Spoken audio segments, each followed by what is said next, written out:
Hola chicos, ¿cómo están? Este video es para hablarles acerca de diferentes temas que tienen que ver con la sangre. Tema de transfusión sanguínea, cuáles son los tipos sanguíneos o los tipos de sangre, en qué consiste el ser un donador o un receptor de ciertos tipos y más o menos cómo se transfieren los grupos sanguíneos entre pues las diferentes generaciones. Para eso es necesario que ustedes vean primero el video que habla de las bases para la transferencia de la información genética. Pero bueno, de forma muy general, en aquel video yo les explicaba que la información se transmite de los padres hacia los hijos y así sucesivamente de una generación a otra. Si nosotros tomamos en cuenta, por ejemplo, que una célula de cada uno de nosotros tiene dos capas de lípidos, es una capa doble de lípidos. Esta capa doble de lípidos está delimitando a la célula. Las células sanguíneas son de diferente tipo y hay diferentes. Existen eh, células sanguíneas que tienen que ver con defensa del organismo, que son, por ejemplo, los leucocitos, que son los glóbulos blancos. Se les llama leuco porque cuando se les agregaba tintura, pues básicamente no se pintaban de color, se quedaban de color blanco. Hay otras sustancias que se llaman neutrófilos porque los colorantes con los que los pintaban eh, realmente eran de pH neutro, pues eran colorantes neutros. Había otros que eran colorantes ácidos y colorantes básicos y eso le dio el nombre de acidófilos y y basófilos. Pero bueno, hay diferentes tipos de organismos que absorben este tipo de sustancias. Los glóbulos rojos que tiene la sangre han recibido muchos nombres. Pero bueno, el más conocido es el de eritrocitos. Todos los grupos sanguíneos tienen que ver con unas proteínas que se encuentran alrededor de la membrana de esa célula. Esas proteínas pueden tener, imagínense que esas proteínas son como antenitas que están en el exterior de una célula. Esas proteínas están formando la estructura de la capa y digamos que tienen unas antenas que es parte del receptor. Imagínense en una casa las antenas de la señal de cable. Hay antenas rojas que reciben una señal, hay antenas azules que reciben otra señal, hay antenas grises que reciben otra señal. Son hasta ahorita tres antenas diferentes y cada una tiene una forma o un tamaño o o un distintivo entre sí. Aquí en los grupos sanguíneos, eh, a estas proteínas se les conoce como antígenos.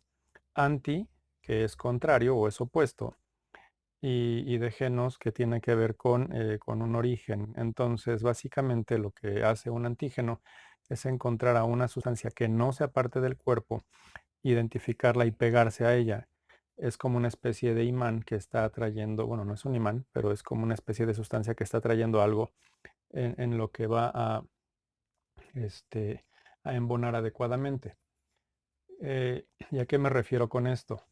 Por ejemplo, ustedes pueden tener una un antígeno en una célula, imagínense este frasco gotero, esta es la proteína que sale de la célula y anda flotando un cuerpo extraño por el cuerpo. ¿Qué va a pasar? Que va a embonar el cuerpo extraño y este antígeno se va a quedar atrapado en él y ya no se van a poder separar. Pero no siempre sucede eso. A veces el antígeno puede ser diferente dependiendo de la sustancia que esté flotando por el cuerpo. Si yo tuviera estos antígenos así en las proteínas, pues ya entendimos que este primer antígeno se unía pues a este cuerpo extraño porque lo identificaba, pero no se va a poder unir al segundo cuerpo extraño porque no tiene la forma adecuada. Lo mismo va a pasar con este otro, digamos que es un anticuerpo, no se va a poder unir porque no tiene la forma de poder unirse, son muy específicos. Entonces, creo que ya estoy haciendo comercial. Bueno, no importa. Eh, ¿Qué sucede con estos antígenos? Bueno, eh, todo esto surgió porque a partir de diferentes procesos de guerras a nivel, pues no mundial, digamos, pero sí en diferentes regiones del mundo, una persona luchaba contra otra de alguna manera, ya sea que lucharan a pedradas pensando en una lucha muy antigua, en una pelea muy antigua, que agarraran instrumentos tal vez ya de metal, pensando un poco en espadas, pensando en cuchillos. Y cuando alguna persona, imagínense que mi regla de metal es una especie de navaja o de una espada, a mí me corta la piel. En cuanto alguien me corta la piel, yo voy a tener un sangrado y esta sangre pues va a empezar a salir. Si yo no puedo detener la sangre de donde me hayan cortado esto, eh, pues puedo morirme o puede ser que si la logré detener se infecte y crea una infección y empiezan a entrar bacterias, hongos y demás microorganismos a mi piel, porque mi piel es una barrera, empiezan a entrar por este hueco de la piel hacia la sangre y empiezan a infectar todo el cuerpo y me puedo morir de una infección. Bueno, los glóbulos blancos y todo el sistema inmune lo que hace es buscar esos cuerpos extraños y empezar a atacarlos. Cuando ustedes se acercan, por ejemplo, a alguna institución que tiene algún cuerpo de vigilancia, pueden pensar en la escuela que tiene a lo mejor prefectos o que tiene eh, vigilantes de cierto tipo, puede haber policías que están vigilando las entradas de algunos edificios, de algunas instituciones, pues normalmente ese cuerpo de vigilancia le va a pedir a los que estén pasando por la puerta principal que se identifiquen. Identificarse significa yo tengo una credencial, yo tengo un antígeno o un anticuerpo, son dos cosas diferentes, pero tengo un método de comprobar que yo pertenezco a esta institución o a este lugar. Todas las células de nuestro cuerpo tienen un marcador que todo nuestro sistema inmune reconoce. Entonces, cuando llega un cuerpo extraño y no puede identificarse, no puede enseñar esa credencial o ese comprobante de que pertenece al cuerpo, pues toda esa policía del cuerpo, todos esos glóbulos blancos empiezan a rodear a esa célula invasora y empiezan a digerirla y a comérsela. En algunos casos la digestión de esos microorganismos es muy difícil porque había muchísimos y lo que sucede es que se quedan encapsulados, los rodean y con el paso del tiempo esos microorganismos rodeados empiezan a morir y ustedes en algunas heridas empiezan a desarrollar un líquido blanco que conocen como pus. Eso llega a tener olores muy penetrantes o muy fuertes si es que alguno de ustedes lo ha olido, pero es su cuerpo defendiéndose. Pero ahora bien, ¿qué sucede con la sangre? Bueno, toda la sangre se forma en el interior de los huesos. En el interior de un hueso existe una zona porosa eh, que es un lugar donde se está desarrollando un proceso que se llama hemato de sangre, poiesis, que es como el inicio de la sangre o de las células sanguíneas. La hematopoiesis es ese proceso de producción de células del tejido sanguíneo, de todos estos tipos de células. Pero bueno, y ahora sí, ¿qué pasa con los antígenos? Bueno, pues los antígenos respecto a los grupos sanguíneos se empezaron a conocer porque en algún momento de estas guerras, cuando había luchas y se estaban atacando y se estaban infectando estas personas, pues siempre había alguien que decía, doctor, ayúdeme a curar a mi amigo. Yo quiero que este amigo pueda sobrevivir. Es que ha perdido mucha sangre, pues dele de la mía, por favor. Y entonces el doctor lo que hacía es conectar al hombre herido a un hombre sano con una manguerita y unas agujas y este hombre sano le transfería sangre por gravedad. ¿Qué significa esto? Que la cama del enfermo estaba a un nivel más abajo de la cama, digamos que estuviera en una litera o una cama con una altura mayor del hombre sano. Entonces el hombre sano conectado al hombre enfermo por gravedad hacía que bajara la sangre hacia el hombre que estaba perdiendo sangre y era el hombre herido o el amigo, eh, el compañero de batalla o lo que quieran. Pero en algunos casos el hombre enfermo sobrevivía, en algunos otros el hombre enfermo se moría y no sabían qué pasaba, solo había cierto tipo de reacciones porque la sangre no era compatible y algunos médicos ya durante la Primera Guerra Mundial, para principios de 1900, ya existían técnicas con microscopio, ya existían técnicas para identificar cosas mediante procesos de tinción, o sea, de pintar las células. Se dieron cuenta que había sangre que era compatible y sangre que no. Y esa compatibilidad la atribuyeron a estos antígenos o a estas proteínas que están en la sangre. A esas proteínas les llamaron proteína A, proteína B. Y resulta que algunas de las células podían tener solamente la proteína A y algunas otras podían tener solamente la proteína B. Pero había algunos grupos sanguíneos que tenían ambas. También había algunos grupos sanguíneos que no tenían ninguna. A partir de ahí se dieron cuenta que, pensando un poquito en esto de los grupos sanguíneos, si no tenía nada, si no tenía esas proteínas en las células sanguíneas, a esos grupos se les llamó cero, el número cero. Ay Dios, perdón. El número cero, que indica que no tenía nada. Eran médicos europeos y a eso le llamaban null, por ejemplo, en alemán. Null significa cero, pero también significa como nada. Con las traducciones hacia otros idiomas, a estos grupos cero se les denominó O. ¿Por qué? Porque había ciertas confusiones respecto a qué significaba cero, qué significaba O. Y bueno, realmente la O era que no tenía nada. El o el cero significa que la membrana está completamente libre.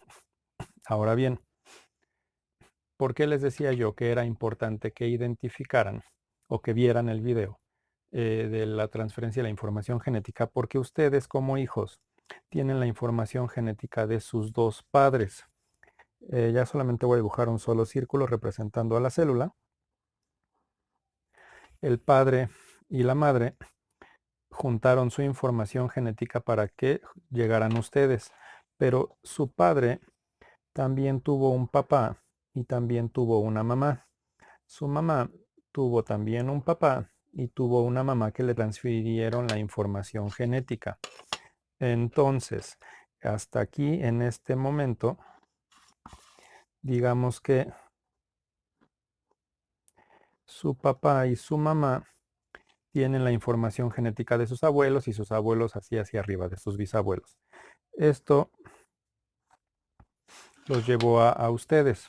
Si ustedes tienen un papá que es tipo o cero, significa que sus dos abuelos también eran a fuerza tipo cero. Si ustedes tienen una mamá que era tipo A, significa que tiene la proteína A. Puede ser que solo uno de los padres o de sus abuelos fuera tipo A y el otro fuera tipo cero. Pero respecto a eso de los grupos sanguíneos, sí, se formaron los diferentes grupos y estas combinaciones que yo les estaba comentando.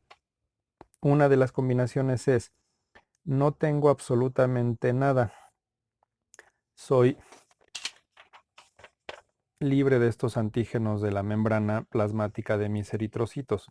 Soy grupo cero. Luego, hubo algunas combinaciones que les comenté, que eran la combinación A, otra que era la combinación B, y una más, que era la mezcla del A más el B. Pero resulta que estos médicos militares y bueno, los científicos de ahí en adelante se empezaron a dar cuenta que seguía habiendo cierto tipo de rechazos y entonces descubrieron un tercer antígeno, un tercer factor, y a ese factor que lo descubrieron en una especie de monos le llamaron factor RH. RH es la abreviatura de Rhesus. Rhesus es la especie básica, bueno, el género básicamente de este mono, significa mono, Rhesus es mono, y también podía ser que lo tuviera o no lo tuviera. Si estaba el antígeno RH en la membrana se le llamó positivo y si no estaba se le llamó negativo. ¿Qué significó esto? Que el grupo O se dividió en dos, en el que sí tenía el RH y en el que no tenía el RH.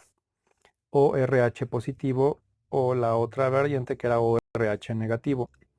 En ambos casos, ahorita se estila que ya no se dice lo de la RH, solo se dice O más o menos. Es como a lo que se ha llegado a simplificar actualmente este grupo. En el caso de la pasó lo mismo. Tienen el antígeno RH o no lo tienen. En el caso del B, tienen exactamente lo mismo. Y en el caso del grupo AB, tienen exactamente lo mismo. Pueden tenerlo o no. A estas variantes, entonces, se les empezó a llamar O positivo, O negativo, A positivo, ahí quizá hice,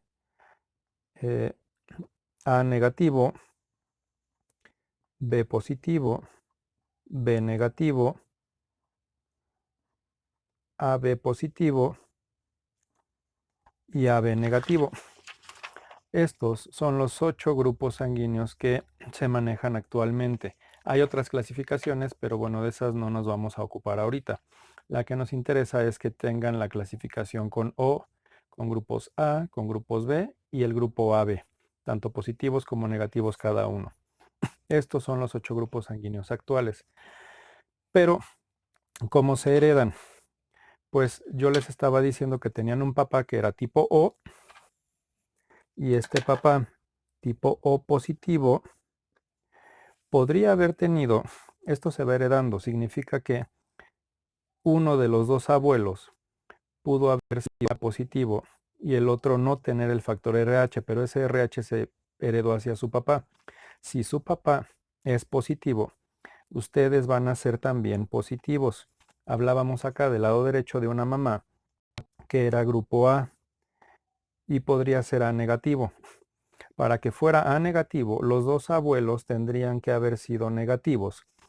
Uno de ellos podría haber sido del grupo O negativo, porque no va a transferir ninguna proteína, pero otro de los abuelos sí tenía que haber sido a fuerza grupo A, pero ninguno de los dos tenía que tener el grupo RH, para que su mamá fuera A negativo. En este sentido, cuando se juntan los gametos de su papá con el gameto de su mamá, la unión del 0 o del O con la a fuerza va a dar un grupo A y el RH se va a manifestar. Entonces ustedes pueden ser A positivo aunque no tengan ninguno de los grupos que tienen sus padres. Ahora bien, ya que saben más o menos esto, ¿qué es lo que sucede?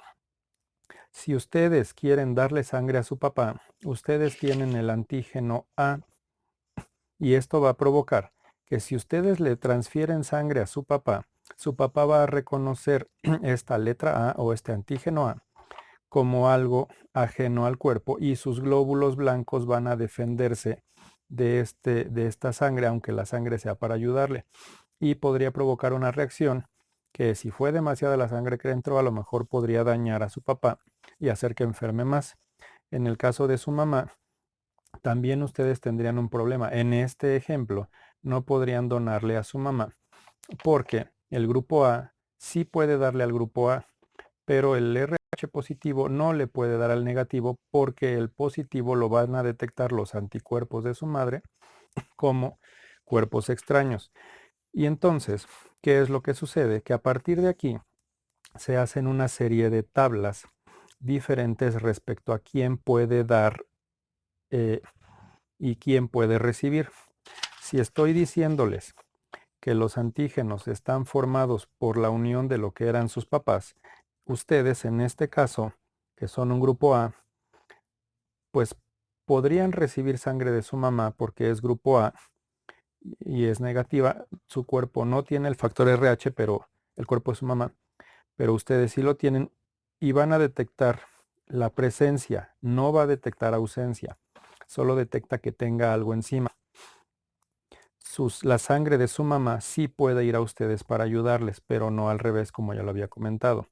La sangre de su papá, que no tiene nada en su superficie, sí puede llegar a ustedes porque a pesar de que está libre, o sea, tiene ausencia de todos los antígenos, pues su cuerpo no va a reconocer la ausencia, va a reconocer si hubiera presencia de algo. Entonces, en este sentido, ustedes podrían decir que existe gente que puede donar o que puede dar su sangre en diferentes proporciones. Por ejemplo, una persona que tiene sangre O negativa está completamente libre del antígeno A y del antígeno RH, y una persona O positiva está libre del antígeno A y B, pero no del antígeno RH. Lo mismo pasa con el grupo A positivo. Bueno, estábamos primero con el negativo, no da igual. Va a pasar con el grupo B. Y ahora ya hice otra letra que no es A, B positivo y AB negativo. ¿A quién le puede dar el O negativo? El O negativo le puede donar sangre a absolutamente todos los demás grupos porque está completamente libre de todo. Como tiene ausencia de todo, le puede dar al O positivo. El O positivo le puede dar al A positivo y al A negativo. Digamos que estos dos serían lo que le pueden dar a los otros grupos. El O negativo, al estar libre de los tres antígenos del A, del B y del RH, puede darle sangre a todos los tipos sanguíneos. El O negativo se conoce como donador universal porque le puede dar a todos los grupos sanguíneos. Pero, ¿qué sucede si yo hago esta lectura al revés? Si yo voy del grupo AB, el AB positivo no le puede dar al AB negativo porque afectaría el RH. Aquí los escribí al revés, bueno, no importa, ni modo. Pero este AB positivo no le puede dar a nadie más, no le puede dar ni al AB negativo ni a los otros que solamente tienen A o que solamente tienen B, porque van a detectar alguno de los otros antígenos. En este sentido, el grupo AB positivo es el que puede recibir sangre de todo mundo, y a este se le conoce como receptor universal. El receptor universal puede recibir sangre de todos, puede recibir del B, porque va a reconocer el B, puede recibir del A, porque su cuerpo está preparado para identificar el A, puede recibir de los positivos, porque su cuerpo está preparado para recibir positivos. También puede recibir de los negativos, porque ya les dije, se detecta solo la presencia y está preparado para la presencia del RH, y si no está, pues no pasa absolutamente nada. Pero también esto del donador universal y del receptor universal varía dependiendo de la región del planeta en la que ustedes se encuentren. Por ejemplo, aquí en América, en el continente americano, y principalmente en México donde estamos, hay una mayor cantidad de personas que tienen el grupo O. También existen muchas personas que tienen el grupo A, muchas personas que tienen el grupo B y o el AB, pero proporcionalmente el porcentaje es mayor. En el caso de los continentes asiáticos, por ejemplo, predomina un poquito más el grupo A. Para los grupos europeos, no me acuerdo si el asiático es el B, pero para los grupos europeos de otras partes del mundo, en unos casos aplica más el A, en otros aplica más el B y aplica la mezcla. No hay regiones donde haya solamente un solo tipo de sangre. La sangre se ha ido mezclando, y más ahora con toda la serie de movilidad que hay gracias a un montón de inventos marítimos, terrestres, como coches, autobuses. La gente se ha ido moviendo en los últimos 200 años muchísimo, y también el invento del avión o de los medios de transporte aéreos que han hecho que la gente pueda dispersarse y dispersar los tipos de sangre por todo por todo el resto del planeta. Están mezclados, pero sí hay una preponderancia, o sea, hay una mayoría de algún tipo de sangre en ciertas regiones. Cuando ustedes han escuchado que la gente pide donadores para una operación, es porque algunas operaciones requieren que la gente pueda recibir, en caso de alguna emergencia, sangre de alguna otra persona. Los procesos de donación aquí en México son gratuitos. Nadie les puede pedir dinero, o nadie les debería de pedir dinero a cambio de la sangre. Es de donación altruista, es decir, de manera voluntaria. Y ustedes pueden hacerlo en diferentes instituciones, como la Cruz Roja. En un montón de hospitales del sector de salud, tanto públicos como privados, tienen bancos de sangre y ustedes pueden ir a donar sangre, aunque no conozcan a ningún paciente. Y también puede ser que a algún paciente les hagan la solicitud, pero hay una serie de factores que se toman en cuenta, factores que pueden afectar o que pueden infectar la sangre. No significa que el hecho de que ustedes tengan algo de eso, ya no vayan a poder donar nunca. Hay algunas enfermedades que sí provocan que ustedes ya no puedan donar nunca, pero son casos muy extraños. Eso se los dirían cuando ustedes se acerquen a un centro de salud, a un hospital o a un banco de sangre para donar. Pero se recomienda que ustedes estén en ayuno para que no haya azúcares flotando en su sangre por aquello del metabolismo, azúcares de más, sino que estén solamente los componentes sanguíneos que se necesitan, las células sanguíneas, y que no haya, por ejemplo, que no hayan comido grasas. Si se fueron a comer una hamburguesa la noche anterior, su sangre va a tener lípidos flotando en sus venas. Si ustedes comieron algo muy dulce, un raspado, un helado, lo que sea, puede ser que tengan esas grasas flotando en su sangre o que tengan azúcares, y esa sangre ya no se le podría transferir a una persona que tenga sensibilidad a ese tipo de biomoléculas por su propio metabolismo. Entonces, por eso se pide el ayuno. ¿Por qué se solicita lo de eh, no tatuajes? Porque se hizo hace mucho tiempo, había menos normas respecto a los tatuajes en las que se usaba, ya no es eso, en las que se usaba la misma aguja, obviamente desinfectada bajo varios métodos para pintar a cada persona en la piel.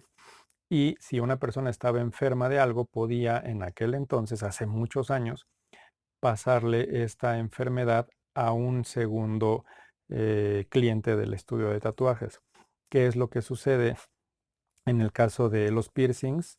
Pues pasa lo mismo. Antes se utilizaba el mismo y no había la seguridad. También ahorita ya hay más normas respecto a eso. Pero no había la seguridad de que el piercing se lo hubieran hecho en un ambiente controlado en el que todo estuviera estéril. Y puede ser que a lo mejor ay, es que mi tía me hizo los aretes cuando yo era bebé. Ay, pero yo me quise poner un segundo arete y entonces hice una reunión con todos mis amigos y nos perforamos el lóbulo de la oreja para tener todos dos aretes. Si todos hicieron eso, ahí puede haber una fuente de infección y por eso dicen que no deben de tener piercings en el último año, tatuajes en el último año, porque en ese año se podría desarrollar alguna enfermedad que podría ser detectada. Lo mismo pasa con las agujas de acupuntura. En algunos casos, en algunos sitios de acupuntura, las agujas son desechables, en otras no.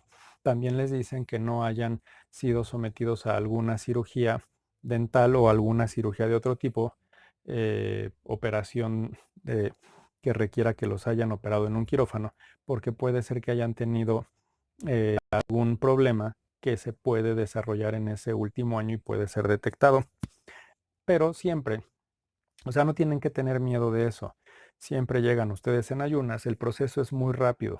Les conectan una manguerita, un catéter para que salga la sangre, les llenan una bolsita que son aproximadamente 350 mililitros.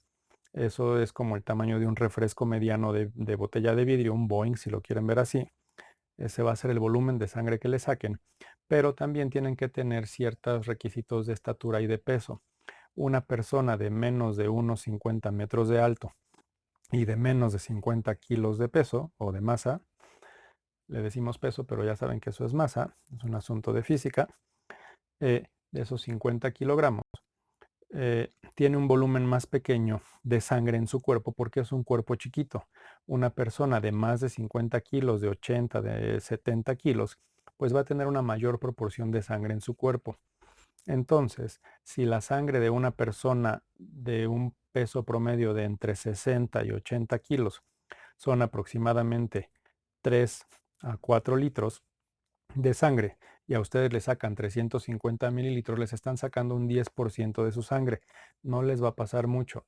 Pero una persona chiquita o un niño no puede donar porque obviamente su volumen es menor y el porcentaje ya no sería del 10%, a lo mejor es del 15%, y eso puede hacer que la persona se sienta mareada. Hay una serie de requisitos, pero los médicos los establecen y los médicos les avisan acerca de ellos. El proceso de la donación de sangre es bueno que se haga porque se requiere mucho para ciertos tipos de operaciones, para poder ayudar a la gente en muchos procedimientos. Toda esa sangre, cuando ustedes donan, no se manda directo al paciente que ustedes dijeron. Se manda a un proceso de revisión. Se toma una muestra de esa bolsita, se le llama una alícuota, y esa alícuota se manda a estudios para ver que no tengan ciertas enfermedades. Cuando termina el estudio de que no tengan ciertas enfermedades y más o menos cómo están los componentes de su sangre, la cantidad de plaquetas, de glóbulos rojos, qué tan densa, qué tan diluida está su sangre, se le pone una etiqueta y entonces puede ser utilizada. Pero el proceso no va a ser para la persona que ustedes dijeron que iban a donar, es para reponer en caso de que esa persona lo utilice.